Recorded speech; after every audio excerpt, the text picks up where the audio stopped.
The Fabulous 413 podcast is funded by the Handle Factory Community Clay Studio in Shelburne Falls, offering summer youth clay and art camps and classes for adults. Learn more at handlefactory.com. Welcome to the Fabulous 413. I'm Khalees Smith. And I'm Monty Belmonte. And we are live from the Green River Festival once again. In the Roundhouse, which is currently empty, but hopefully people will trickle in because the gates just opened Literally just seconds ago. But there's 3 days of musical fun times at the Franklin County Fairgrounds and here. We'll give you a taste of what's happening here in Greenfield over the weekend, from musicians to vendors and a little history to boot. Later in the show, we'll hear from Winterpills, who will play on Sunday of the festival. Oh, Saturday, sorry. That was my bad. Oh, it's all right. This is what happens when you don't look at the They'll schedule. also play Friday, right here. Right here, right now. Our friend and pizza guru, Mark Lattanzi, coordinator of the Makers Market, will join us as well, and we'll chat with Lowda of Lowda and the Humble about their new album, which is just released today. And to start us off with music, we welcome to the show Ocie Elliott. Ocie Elliott, a musical duo, John Middleton and Sierra Lundy from Victoria, British Columbia, Canada. The two have come a long way in a short time since a chance encounter in a Salt Spring Island cafe led to their spark, collaboration, and their ultimate partnership in music. That was hardly 2 years ago, and Ocie Elliott has been busy releasing both an EP and their full-length album, We Fall In. With gentle acoustic chords layered over gorgeously complementary voices, interesting harmonies, and an original catalog spawned from the inspiration of performing a wide swath of covers in their early stages, Sierra and John's beautifully written songs explore of all things love and connection. And if you're coming to the festival, you can catch them closing out the back porch stage tonight at 7:45. Please welcome to the Fabulous 413, Ocie Elliott.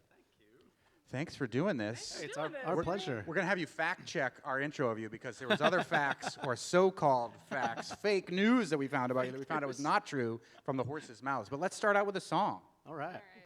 This is a song, one of the first songs we ever recorded. It's called Down by the Water.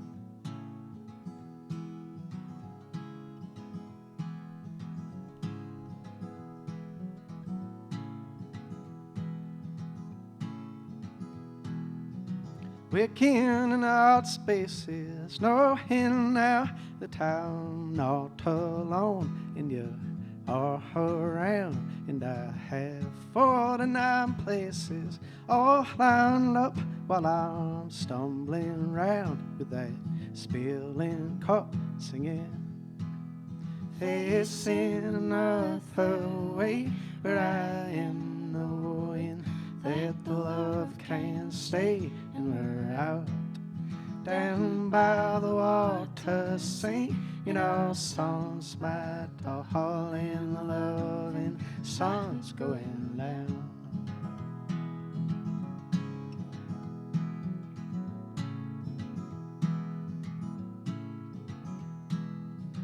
Cuffed up my waist, and I know you, but I know myself like I know you too, and I see a lot of faces just like ours, and they're going fast with their speeding cars rolling.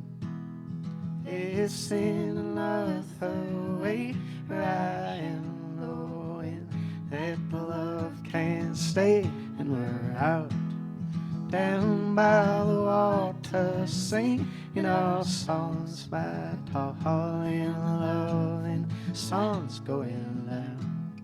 Oh, oh, oh, oh, on we'll go. Oh, oh, oh, oh, fast then slow. It's in another way where I am knowing that the love can stay, and we're out down by the water singing our songs, my darling, loving songs coming. Take my hand, I don't need any fear. All I need's this love, and have you here and tonight. Down by the water, emptying cups, my darling, loving sun's coming up. Thank you. And the roundhouse starts to fill up with applause for our first guest here at the fabulous 413 Live Music Friday, which we often do in the studio, but glad to be in the roundhouse at the Green River Festival with Ocie Elliott. The internet told us that you were married, but this is not true. It's a lie. That dang internet, because it was kind of fun, because our musical guests later in the show are married. Okay. And so I was like, we were only going to have married couples play during the fabulous 413. Yeah, we've only got attached couples playing during the fabulous 413. So only couples are actually playing music, and the one band that isn't full of couples is not playing music. They're just going to talk to us about their album. We're consistent. Tell us about the name Ocie Elliott. So now I don't know what to believe about the internet when we tried to research you. It's all The lies. origin story of how this name came about, because it's neither of your names, but it sounds like it could be a name. But where does the name come from? What story should we tell? The truth! Okay, the truth. I mean, Ocie was basically a pet name that I gave to John, and it came from a name generator, a 1920s name generator back in the day. And yeah, we just decided to... I didn't know they had name generators back in the 1920s. Yeah, it's true. It was way back. Yeah, it was called your parents. Childish Gambino's name came from a Wu-Tang Clan name generator. true. So this is, I'm assuming you didn't use the Wu-Tang Clan No, one. we have No. used that for other things. It was though. like you put like the thing in a box and you twirl it and then you pick it Yeah, up. yeah, It was yeah. old school. Extra old school. Yeah, but so yeah, Ocie was my name when I put it into this name generator. And so when we were coming up with our name, we had like a list of 100 names, and we just really liked the name Ocie. And so we were like, how do we make this a cool name? We added Elliott to it. We were going to be called Foxy Moron. That's my drag name. Yeah, but the problem is Your we'd drag all know who the moron is, so I didn't want to be that moron. So, oh, no, go ahead. We talked to another Canadian artist earlier in the year, Jay Wood, about touring in Canada, and he was saying how hard it is, but you tour by train whenever possible. Can you talk about trying to make more ecological impact with your touring and how hard it is to do it by train? Yeah, I mean that was not a number of years ago. We latest we trained was probably like post-COVID. The internet facts haven't been updated. Yeah. Come on, internet! But, and the thing is, like, we used to just be a two-piece, and so when we go to Europe, we just travel by train and tour by train, which was an amazing experience. But eventually we got too many bags, so it was like trying to rush for a train and find a seat was a nightmare. But yeah, I mean, yeah, the impacts of touring obviously are something we consider. And one thing we try to do generally is just book chunks of touring instead of different things all over the place, and that's helpful. And yeah, that's about it. What's your experience touring in Canada, where you're from, versus touring here?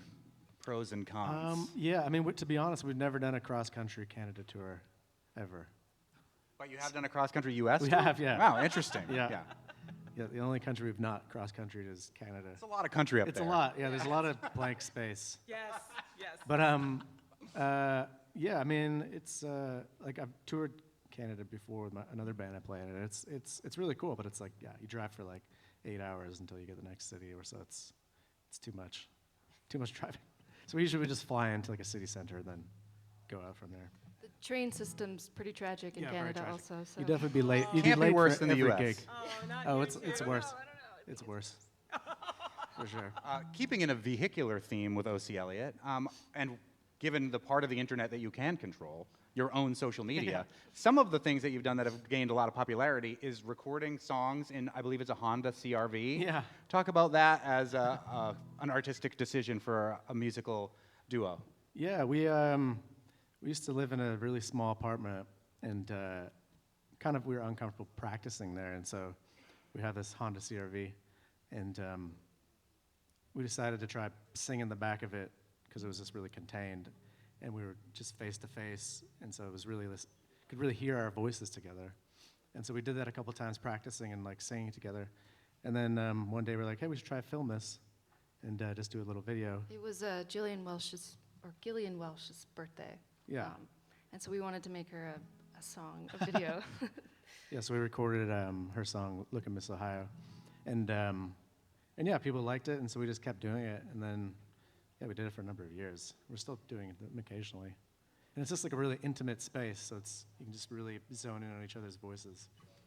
Is it still that same Honda CR-V? Oh yeah, 2001. Doesn't, How doesn't, does it compare to the Honda Odyssey acoustically? No. No, even the newer CR-Vs are no good for the I mean, I hear acoustics. people record in like a bathroom or even in the roundhouse. There's like a natural, where we are right now, like reverb. Yeah, yeah. I'm imagining there isn't a natural reverb. There's no in a reverb. Honda I think CR-V. that's what's so good about it. Is it's very dead. It's very muted. We don't want the reverb. We Zero- want it just zero raw. reverb. Just raw. Yeah. We're speaking with Ocie Elliott. We are at the Roundhouse at the Green River Festival 2025. They're going to be playing a little bit later today at the festival. It's 3 days of music. The weather is looking spectacular compared to other years. I see the creator of the Green River Festival has walked into the Roundhouse as well, Jim Olson, who deserves a round of applause, and who will be doing his radio show on Sunday morning from his stage, the Back Porch Stage, on our alma mater station, WRSI. And Jim and the ethos and the music that he brought to this festival continues on with bands like Ocie Elliott and a bunch of the signature sounds artists that he has booked over the years. Should we do another song, you think? Or No, you I have a question. Question. I have a question. Get out. So both of you do music outside of this duo. How do you, like, what is different about this combination of musicians as opposed to the other work that you do? Yeah, I have another band called John and Roy, and it's more of a band Where did that kind of name thing. come from? No, I'm Yeah, just it's very kidding. very hard to figure out where the first part came from, at least. But I mean, this is like our main focus by quite a factor. I mean, we're touring a lot, and so the other projects get occasional attention, but this is where we're honed in on. And yeah, I mean, the most special thing about this project is just singing with Sierra, and that's like what makes it so special for me. So hopefully for you too. yeah, it's okay. It's okay. It's all right. He makes me she sing in a Honda she CR-V all deals the with it. time. I didn't sign up for this. Traveling by train. Cool. Well, let's hear another song from Ocie Elliott, who's performing this evening at the Green River Festival here at the Franklin County Fairgrounds, the Fabulous 4 and 3, live from the Roundhouse. We're also going to welcome our bass player, Evan Miller, to the stage. Thank you, Evan. It's Evan Miller time. We're living the Evan Miller high life. Ernest Miller.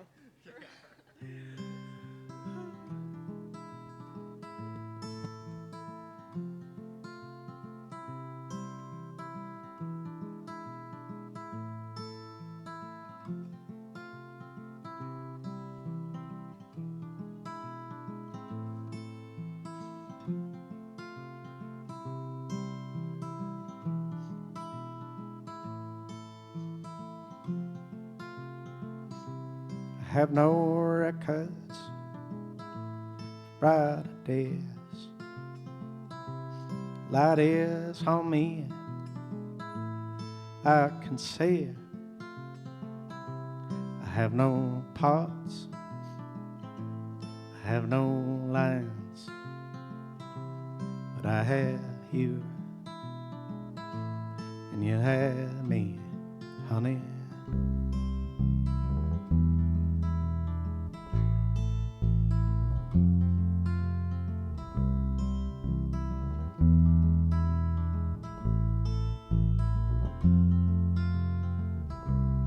Water sweating, I sleep.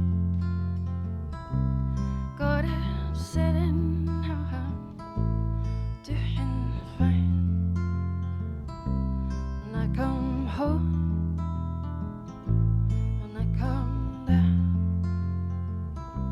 will I have you?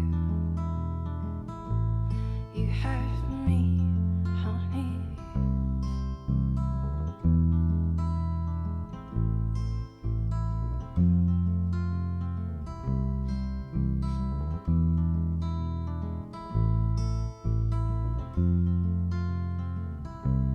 Summer breaks winter storms. I don't mind getting on as we're growing, living, glad to be. I have you, you have me, honey, here.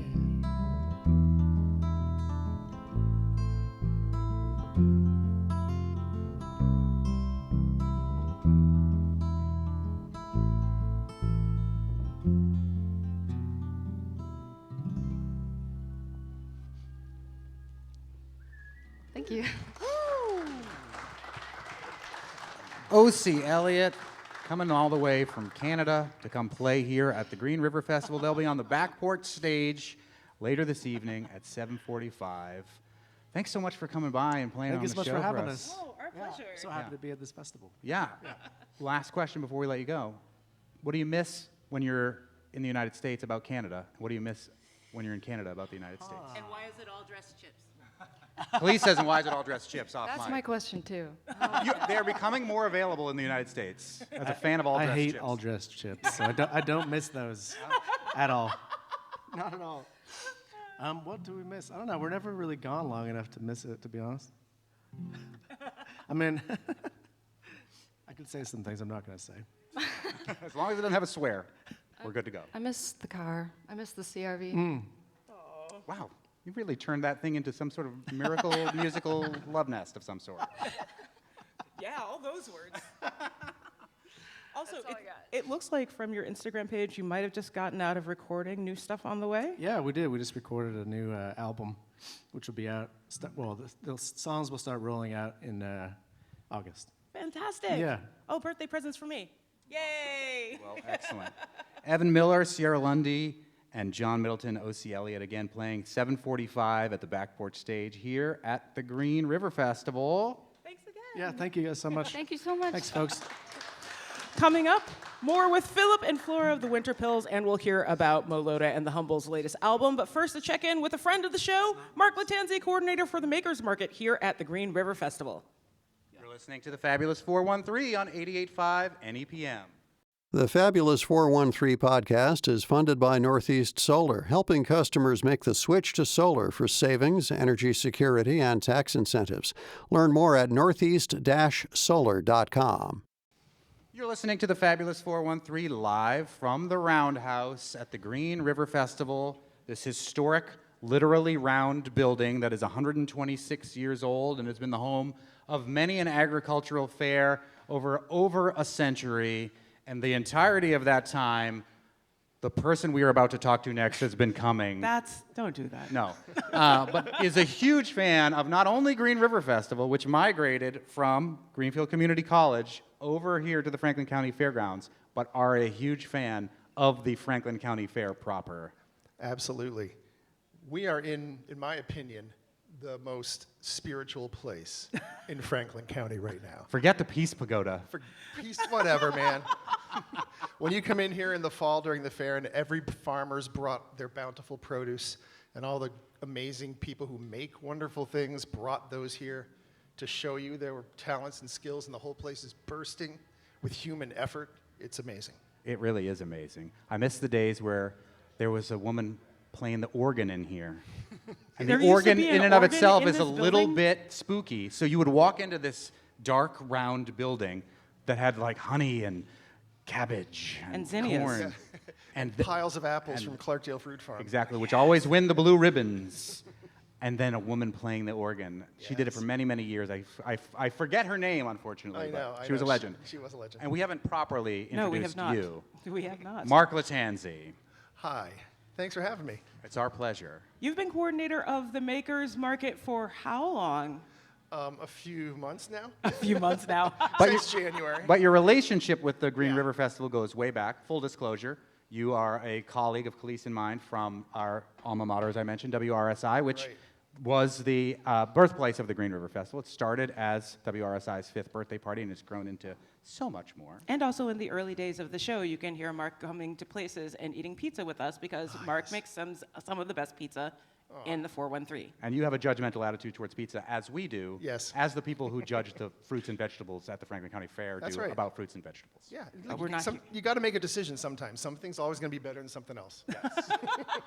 And you've had a role with the festival for many, many years, which previously was... Doing sponsorship sales, so working with local businesses to get them involved in the festival, to help support the festival and keep it going. Yeah. Talk about the importance of that because this is, there's so many nonprofit things that we support that we at Public Radio are asking you to support, but this is a festival that is designed to at least break even, if not make money, and sponsorship is a big part of that. It really is, and when you think about there's two streams of money that come into any festival, sponsorship and ticket sales.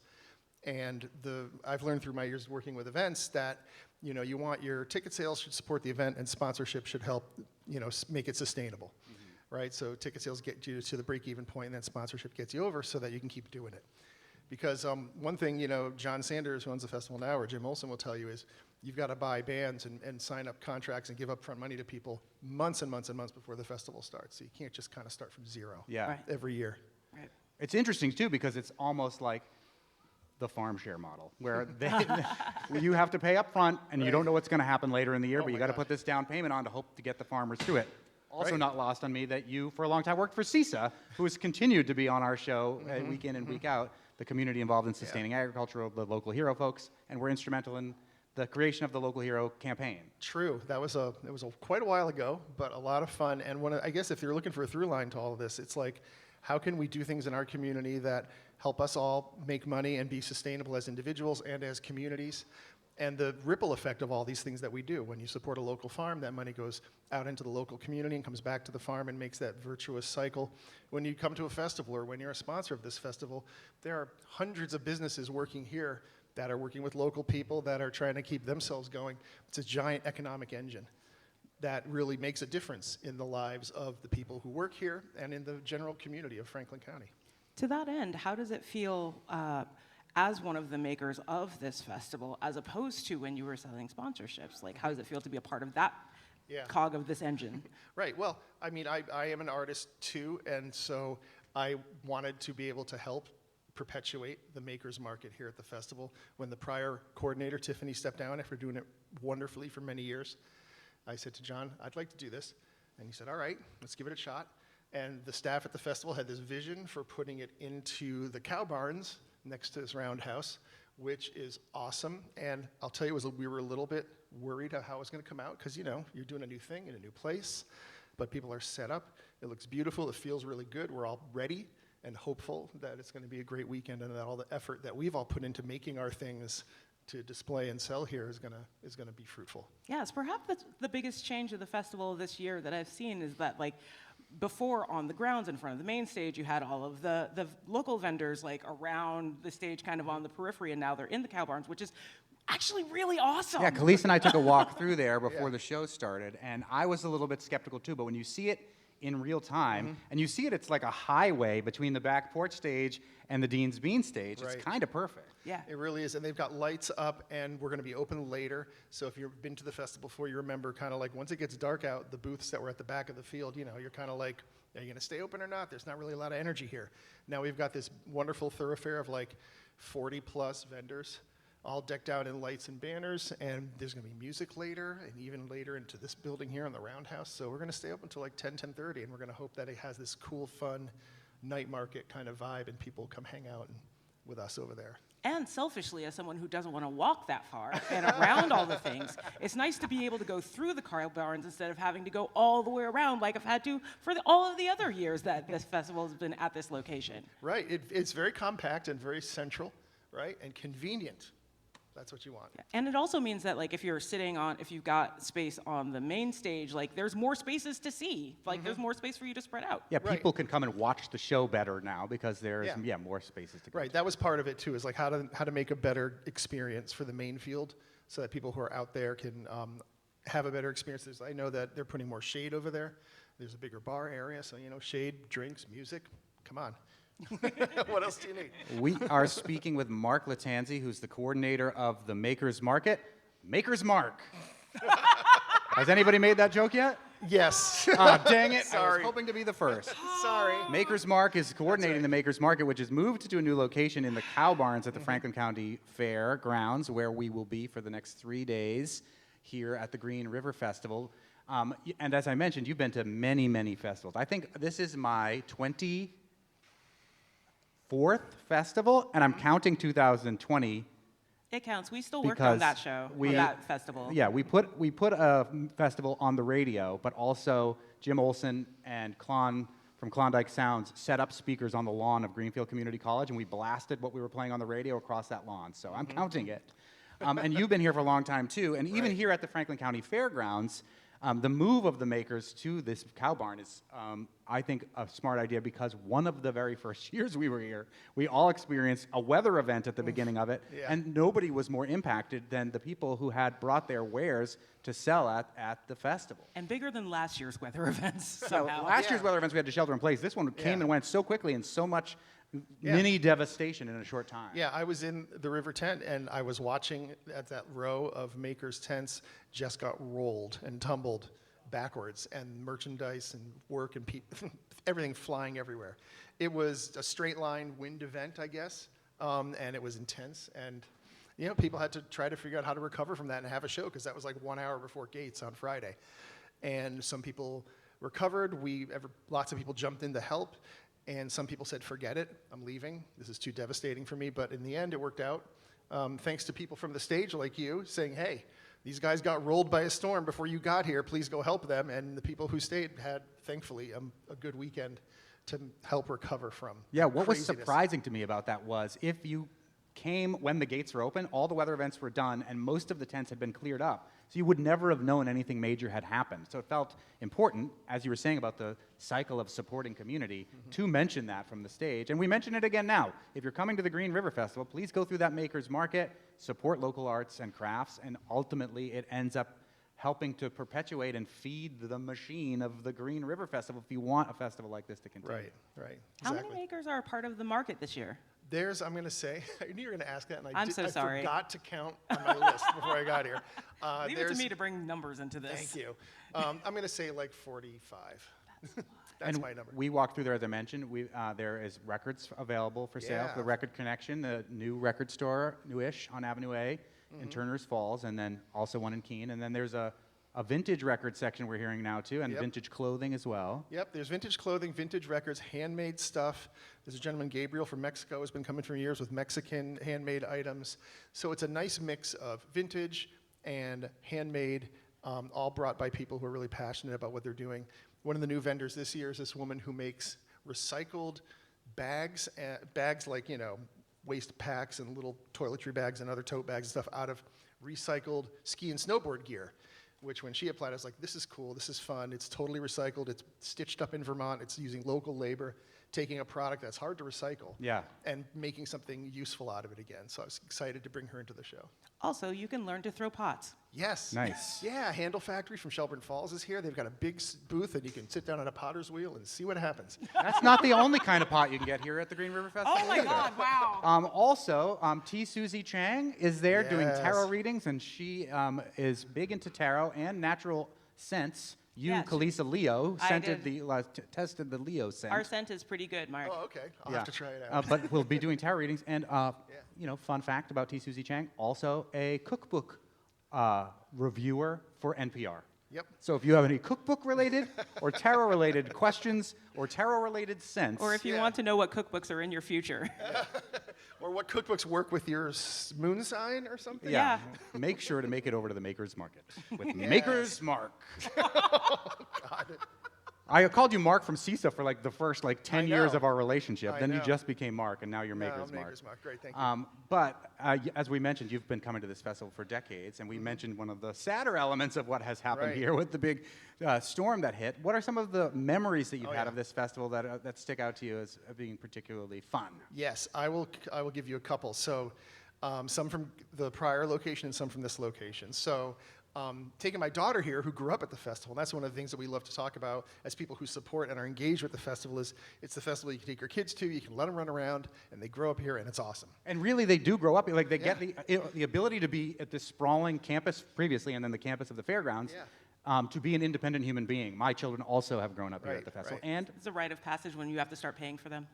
yes, well, no, you give them a little bit of money and you'll be like, go learn responsibility, kid. Right. But kids 12 and under are free Yeah. and you can, if you are a grown up, you can take 2 of them with you, whether they're yours or not. That's what I meant. That'd be a fun thing to do. Grab some other kids. So, anyways, so the year that Sharon Jones and the Dap Kings played, and Yes. when my daughter Bella was really little, she saw her from like the back of the field, and she was like, I want to go see her. Yeah. So I got her on my shoulders and we went, and she was mesmerized. This woman on stage, singing, dancing, going wild in high heels Yeah. for like a whole set. So she was blown away by that. That was a really great memory for us to have together. And then back another GCC memory down on the lower field, back when we had that tent where there was no stage. It was just like you're like on the ground. And the first show, I think, ever, maybe, or early show of And the Kids. Yes. When you're like face to face on the ground with these women who are just like, you're like, what is this? Yes, an incredible Blown away. band that no longer together, but Northampton-based. Hannah Mohan has been on the Fabulous 413 before, and has a newish album out right now. Yeah. In keeping with current events, I do believe one of their members was deported. Oh, That jeez. was yes. That was the- pre all. That of was the pre current all of events. this, but yes, they were. Yeah. That was during the yeah. the Obama administration. I think they got deported. Yeah, yeah. But to Canada, so you know. Yeah, we already had those other Canadians here today. It's So okay. yeah, She's we're- fine. She's in Canada. They're our 51st state now. I heard. So right here, yeah, Oh God, yeah. please no. Right. And then from the current spot here at this wonderful fairgrounds, I remember thinking, I got to see Father John Misty, not because I was a huge fan, but because I think, he has a reputation that this could be a total train wreck. Yes, And instead, he was amazing. he was Yeah. amazing. He That was was a amazing. fantastic show. It I was a great like show. I was just like gobsmacked by how engaging he was. And my favorite part about that now is that my 12-year-old said, "Remember that time that guy Water Daddy played the Green River Festival?" And it took me and my son Enzo a long time to figure out who Water Daddy was. And it turns out Father John John Misty. Misty. Love it. Makes Love it. almost too much sense. Yep. Water Daddy. Water Daddy. Who are you excited to children are see this amazing. Oh my God. festival? All right, so this year, I love Kathleen Edwards. I saw her at the Iron Horse a few Yes. months ago. I will say, as the Maker's Mark, and in charge of the Maker's Market, I made sure my booth looks right at the back porch stage, so that if I can't get away to see her, I can still see her and hear her from a very close distance. So I'm very excited about Another that. dynamite Canadian. Yeah. What is it with these Canadians? And I was looking at, if you're gonna put a 1, 2, 3 lineup together, I think it's Saturday. It's got to be like Winterpills, Kathleen Edwards, Courtney Barnett. Oh my goodness. That's your agenda. Yeah. Well, you'll get a little taste of the Winterpills coming up in a little bit right here on the Fabulous 413. Well, Mark Lattanzi, Maker's Mark, from the Maker's Market, formerly of 93.9 The River, formerly of CISA, here in the Roundhouse with us at the Fabulous 413. Can I carpool with you tomorrow? Because that has also become tradition, where I come in early in Mark Lattanzi's truck and we listen to replays of Howard Stern. I was hoping you would ask. Good. And I also borrowed your camp stove so I can deliver it back to you then. Okay. That will be perfect. Our We will lives are make all it happen. intertwined. This is part of being a Yes. community. This is what, and I say this all the time in all sorts of locations, that we live in a bubble, but we keep that bubble inflated. And it's by doing things like working for CISA and one great radio station or another great radio station, and also being part of this festival, and also making crafts and art, and also orchestrating all the arts and crafters, as you have done in their new location over in the Cow Barns here at the fairgrounds It in looks beautiful Greenfield. there. It really Y'all does. did a great job. Yeah. Thank you. Well done. Thank you so much, Mark Lattanzi. Thank you. Coming up, a band you can catch on Sunday of the festival. On Saturday of the festival, we'll have music from the Winterpills. But up next, we'll chat with Mo, Lowda, and The Humble about their new album that just came out today. And I think this is their first appearance at the Green River Festival. Am I right about this? I'm pretty sure at the Green River Festival, but Okay, it's their first awesome. appearance when their album is out. So that's exciting too. That still counts. You're listening to the Fabulous 413 on 88.5 NEPM. The Fabulous 413 podcast is funded by Window World of Western Mass, a local family-owned and operated complete exterior remodeling business offering windows, siding, gutters, and more. windowworldofwesternma.com. Welcome back to the Fabulous 413. We're broadcasting live from the Green River Festival, and with us now is the band that is playing the main stage later this evening. I'm actually introducing you, and there has been, again, debate about how to pronounce the band's name correctly. I've been saying Mo Lowda, like It's turn Mo it up Lowda. louder, like Spinal Tap, it's one Lowda. But then there have been some saying Mo Lowda. No, Lowda for sure. but it's spelled Mo Lowda. It is. Yeah. And you are the band Mo Lowda. Lowda and the Humble are an indie rock band hailing from Philadelphia, Pennsylvania. Since releasing their debut album in 2013, they've vastly expanded the sonic palette of their recorded material, whilst developing a dialed-in yet energetic live show through persistent touring. Comprised of, according to the internet, which has been wrong several times today with our other guests who've been by, and jump in if I mispronounce your name. Jordan Caiola. Caiola. Shane Woods. Yes. Easy. Got that one. Jeff Lucci. That's right. All right. That's the rule. That's right. Jeff Lucci. And Kirby Siebert. Seibert. Okay. Nailed it. Caiola, yeah. Seibert. Yep. Some of whom have been playing together since high school. The band has released its 5th studio album today, entitled Tailing the Ghost, recorded entirely on the road, which is interesting, with the majority of the songs being cut live. It is Mo Lowda's most cohesive yet explorative album to date. I listened to it this morning in my kitchen while making omelets. Not in your kitchen. Yes, thank you so much for for joining us today, Mo Lowda. Tell us about the origin of the name, because was it a random name generator like Ocie Elliott, our first band earlier today? If you consider an 18-year-old boy to be a random name generator, that's when we came up with it. So it's a silly name, and now it's our profession. That actually was my first question. Like, Yeah. if you could give your 18-year-old selves a better name for the band, would you bother? Well, I mean, picking a band name is the hardest thing on the planet. That's fair. Khalees and I have both been in multiple Can't do it bands, right, and yeah. there have been times where I've had enough songs for an album, but no, we could not agree on a name. It's tough, yeah. So once we did agree, it was like, all right, that's what we're called now. Better go play some grad parties. So what is it like being in a band with some of your same folks since high school? I'm sick of him. No. It's nice to have that tight connection. We're like family at this point, and I think that helps. You're spending a lot of time together, and you have to align, not only creatively, but kind of where you want to take the project. And we can say whatever we want to each other and be honest. And I think that's when you get into trouble is when you can't communicate. So I mean, we talk to each other like brothers, for better or worse. But it's always respect at the end of the day. And there's a lot of love in the crew. Did having your van stolen have any impact on you recording this on the road? No, that was a couple years ago. I should have written a song about it, though, I'll tell you that. No. Was all the gear in the It's van? called They Stole Our Van. What the heck? Yeah, luckily, that was 2 vans ago now. So, yeah, we got a new rig, and, luckily it gets us from point A to point B to C, D, E, F. And, yeah. I definitely want to talk about this current album, but I also want to ask about the drone video you did for the self-titled album, which is beautiful. But like, why do something so, the word coming to me is placid, but maybe that's not the best, like atmospheric for your self-titled album?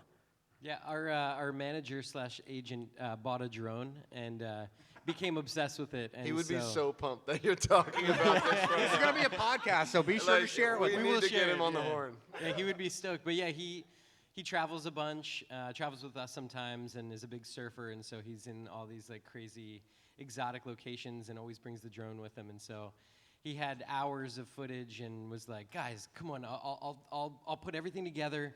I'll do it, just use my footage. And we were like, yeah, for sure, do it. And so, yeah, he did all of that himself, and yeah, we're stoked to have it. It's a nice way to experience the album, too.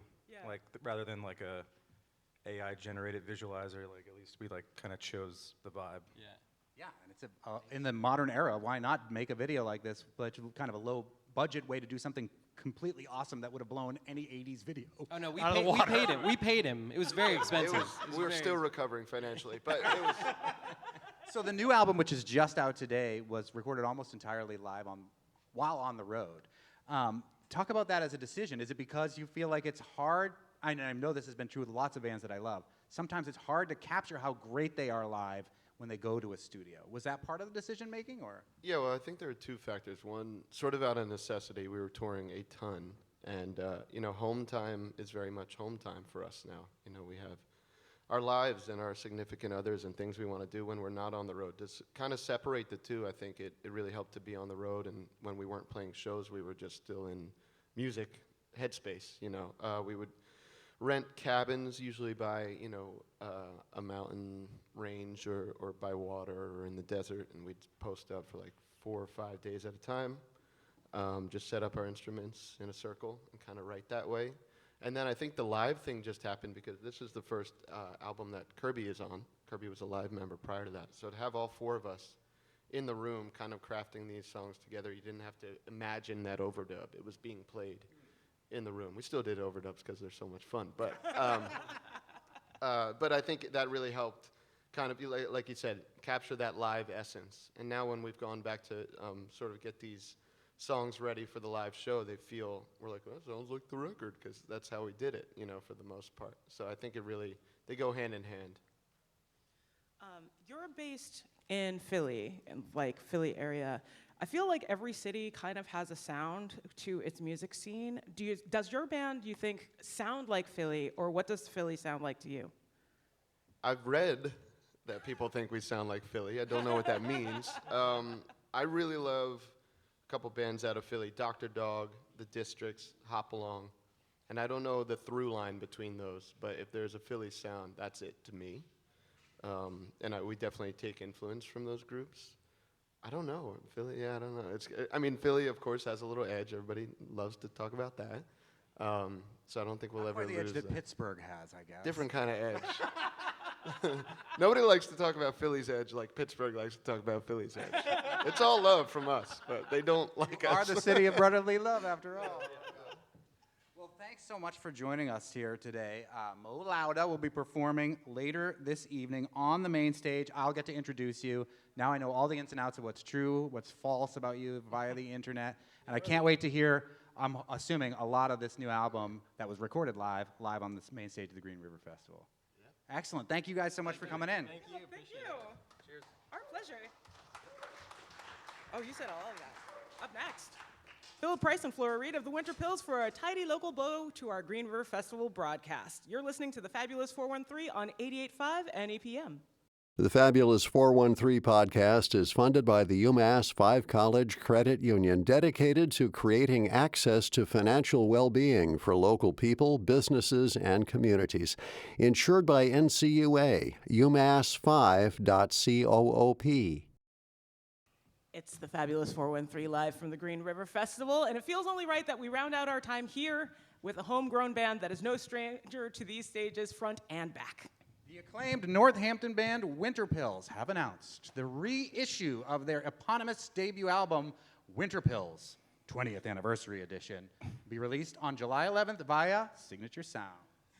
The album has been lovingly remastered with the addition of 2 new bonus tracks, Everybody Gets High and Looking Down, Flora's version. And with us today are Philip Price and Flora Reed of the Winterpills, who are playing Saturday on this very stage at 6:30 p.m. You are an actual couple. We don't even need the internet to know this. No. 'Cause we live in the same community with you. Just go to the town hall. Yes, legally. And yes. you brought your progeny with us, who we have also seen grow up at this festival, as we have mentioned our other kids have. Let's hear a song from Winterpills. Okay. On your desire to bleed on everyone, I really don't mind. I think it's all good fun. I can see your brown eyes hiding through your words, and you talk down 100,000 birds, and I know everybody gets high, try to reflect their pain off of the sky, and it only hurts as long as there are people we belong to, and that's why everybody gets high. On your desire to crawl up in my heart, I really don't mind. I think it's all good fun. Yeah.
Philip and Flora from Winterpills performing live in the Roundhouse here at the Green River Festival. And yes, the gates are now open, and now people are in the Roundhouse with us too. As of right now. Yeah, well, no, they were open, but they had to find their place on the lawn. They want to scope it out. They want to make a good spot. And then they make their way over to the Roundhouse. That's one of the songs that was left off of the original album. Yeah, It's that's why now I been forgot the words. Shh, only we who watched your face noticed. This one was recorded at the same time as the first album, and we just left it off because it was I don't know, it was a bit too much of a bauble for the sort of dark undertones of that record, so we left it off. And here you go. You can have it now. You're more bobbly now. Yeah, we're okay with the baubles now. Have you been performing it live in the meantime? A little bit. We used to play it live like in 2005 and a little around that time, but then we dropped it. I don't know why. But we started playing it over the past year once we figured out we were going to re-release it. And you have a new album coming out later this year, We too, do, right? in November. Yeah. And it's almost done. We're putting the final polishes on it right now. And we're beyond about this one. What's the musical difference when you're listening back to the album you started with 20 years ago and rethinking it to the music that you're making right now? That's up to you to decide. Me? Yes, you. Thank you, Philip. No. It's fun to track your own growth. So, like, Yeah, I don't know. I would hope some things are better or more developed or different.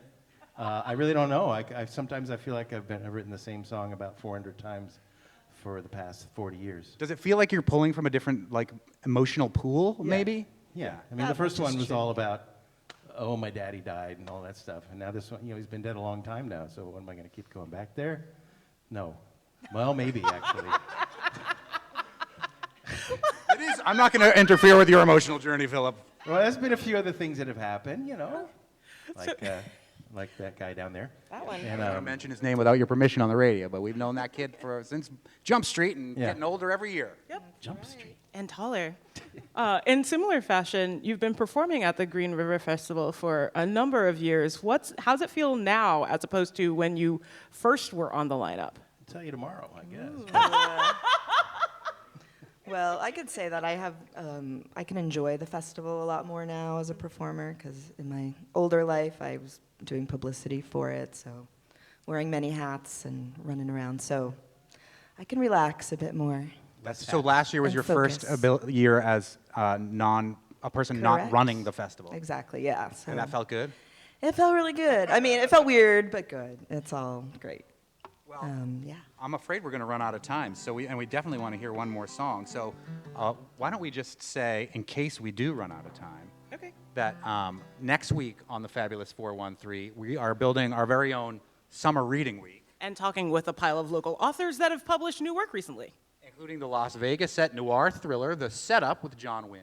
And a stark look at the opioid crisis as it affects Franklin County with Matea Kramer's The Untended. We'll catch up with Grace Lynn to learn more about her new middle grade novel, The Gate, the Girl, and the Dragon. Learn about the new Jewish jelly coming to Northampton. Which one of whom we will meet here at the festival later this week. And Nightjar Farm in Chicopee with their left of lawn approach to urban farming. It is Green River Festival 2025. We here at the Fabulous 413 have just been kicking it off live from the Roundhouse. It's Live Music Friday writ large. And if you're coming to the festival, we have a series of pop-ups happening all weekend long. So check in with us and see some other folks in really intimate settings. Yeah, maybe when the main stage isn't performing, sometimes go over across the way from the Roundhouse to where there's a Green River Festival exhibit about the history, and you may encounter some excellent musicians throughout the duration of the weekend who you'll hear on our airwaves at some point in the future. I'm Monty Belmonte. I'm Clee Smith, and these are the Winterpills.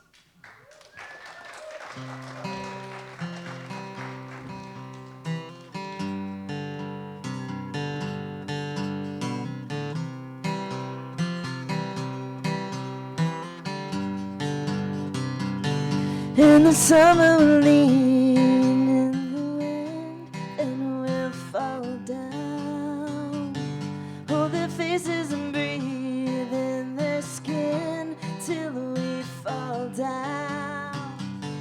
In the summer we'll lean in the wind and we'll fall down.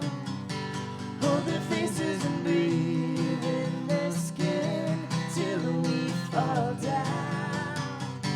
Everything we wish for are so close, fresh in the hills.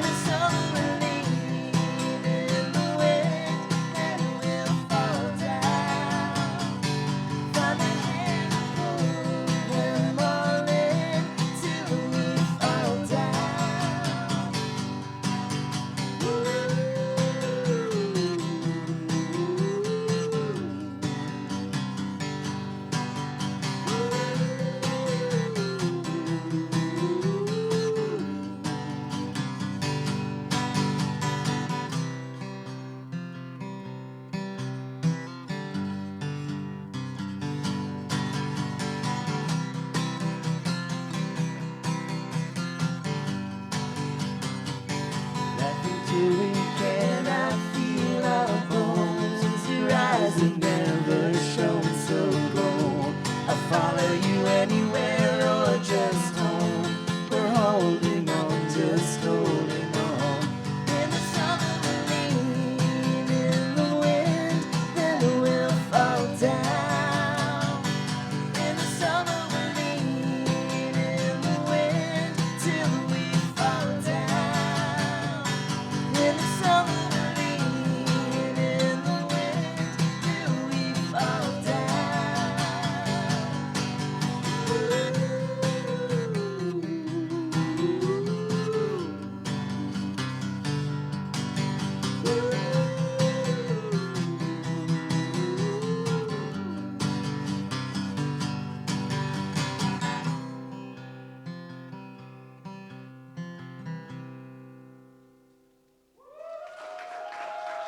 That'll be on the new record in November. Thank you.